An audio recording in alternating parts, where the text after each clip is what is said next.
Hello friend, when it comes to wholesaling real estate, there are actually 3 different methods for how you can structure your deals. So what I want to do is I want to dive into those 3 different methods. We're actually going to break this up into a 3-part series where we're going to talk about each of those in 3 separate videos. This is method 1. We're going to be talking about the double closing, and it's one of the 3 ways to wholesale cheap real estate.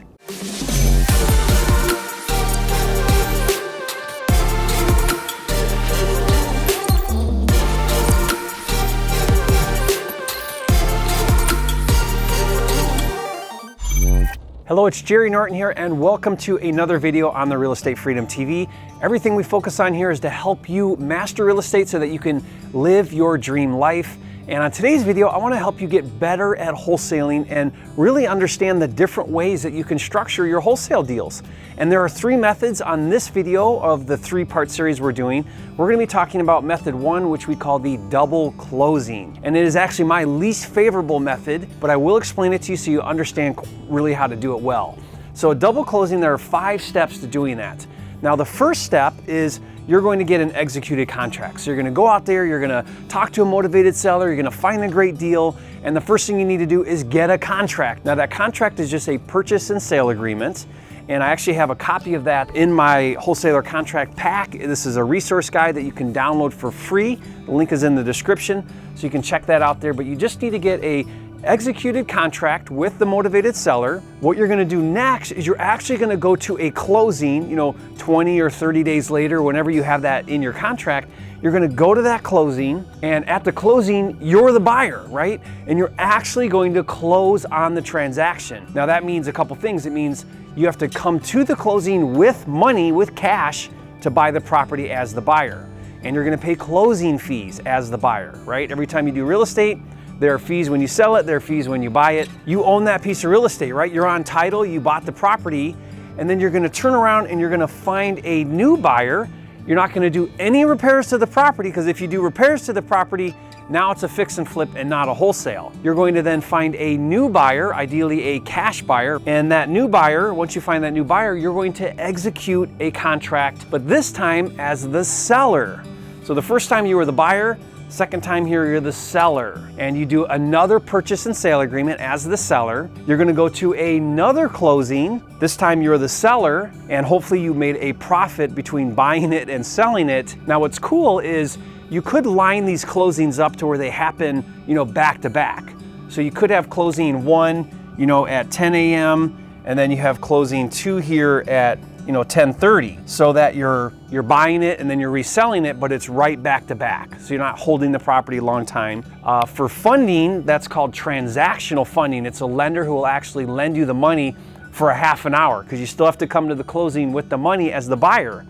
And then you turn around and you sell it. Let me kind of illustrate what this might look like. Let's say that you're the buyer and you go and you get a contract for $50,000. You're actually going to come to the closing with the $50,000 to do the closing. You're going to pay some closing fees. I'd say probably around $500. You're going to pay a closing fee and maybe a couple other fees, not very many as the buyer. And then let's say that you found a new buyer during the time that you had the contract and you're waiting for closing number 1. And that new buyer agreed to pay you $60,000. You get an executed contract, and then you go to that closing number 2. And you're going to pay more fees. And in some states you pay like a transfer tax for selling the property.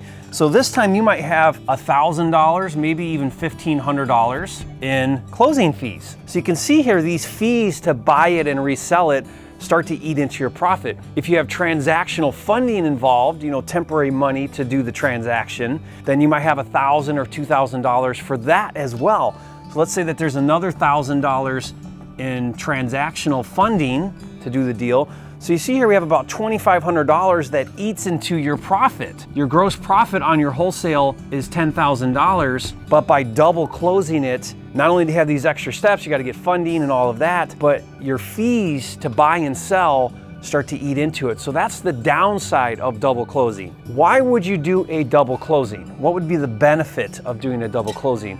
Well, there's something called a no assignment. Now, a no assignment clause in a contract says that you cannot assign your contract to another investor, which then means that you have to do a double closing. That's one reason why you might do a double closing. A lot of REOs and short sales have no assignment clauses. Another reason is maybe you don't want to disclose your wholesale fee. Your cash buyer here doesn't know what you bought it for because that was a previous closing, even if it was an hour ago, right? I once had a contract and my wholesale fee was like $20,000. When my cash buyer got to the closing and found out that I was making $20,000, he really freaked out about it and he backed out of the contract. He didn't want to close. He felt like he was overpaying, really, is what he thought. Even though the number worked, and it shouldn't matter what I make on the deal, what should matter is if the number works for him, he still didn't like that spread. So sometimes what you can do is if you're making a big wholesale fee, let's just say this number was $80,000, right? So you got a contract for $50,000. Let's say you have a buyer for $80,000 and you don't want them to see that you're making a $30,000 wholesale fee, even though you're entitled to, there's nothing wrong with that. If $80,000 is a good number for the investor, you just happen to get it for $50,000, an awesome deal. You deserve every penny of $30,000. But your buyer might get squirrely when he sees that you're making $30,000 on a wholesale fee.